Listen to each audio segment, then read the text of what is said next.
So an ongoing kind of part of the research and development within the Alkimi ecosystem is obviously third-party integrations outside of ad tech. Do you want to talk us through some of those and kind of why it's important for us to use those to improve what we're doing on a daily basis? Yeah, sure.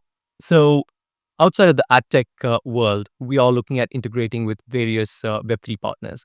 For example, we are looking at rolling up our transactions and submitting them onto a layer one.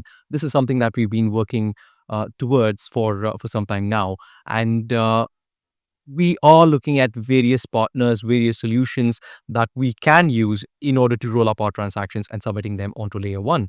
For example, there's ZK Sync. There are various other solutions which will allow us to do these roll ups, but not all of these solutions are actually viable for Alchemy, given the number of transactions that we have on the network.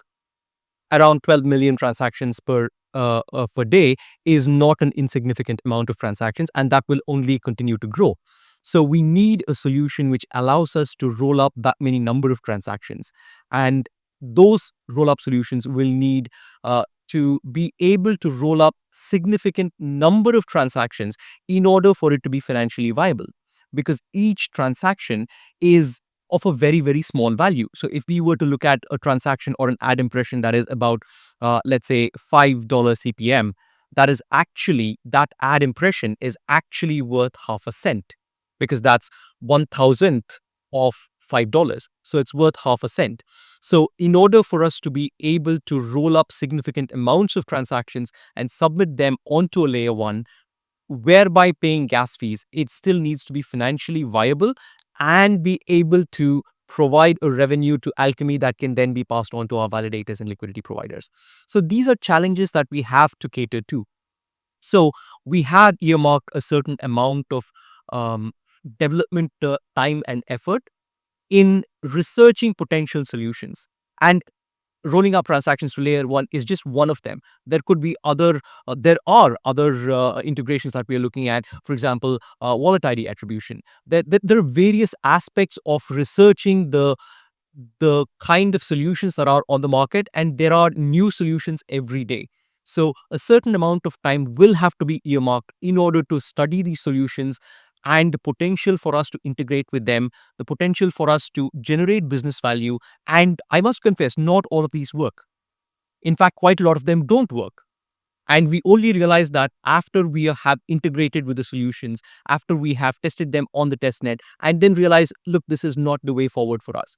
And that is one of the key reasons why we need to, and we need to continue to collaborate with others. We need to continue to try and integrate, try and derive value, because even in failing to derive the business value that we need from these integrations, we will be learning from those failures. And that is something that's a very important step in order to keep ourselves abreast of the latest happenings in the field, to integrate and to see what works, what doesn't, and what doesn't work for us, or what works for us, so that we can then take those ideas. We can make sure that any open source solutions, any collaborations that we can take on board, or to request changes to these collaborators and then say, look, is it possible for you to change this to suit our use case? These are things that we will need to continue to do. So that will continue to be one of the focuses of Q1 and going forward as well. Guess is one of the perks of being in a nascent industry is that nothing's kind of out of the box. You have to trial and error everything to see if it works or not. I know obviously we have a high throughput and people say that they can do certain things, and then it turns out that it might not be the case that that's possible. So obviously, yeah, we have to try it out, see if it works, and then if it seems worthy, we'll integrate it. That's very true.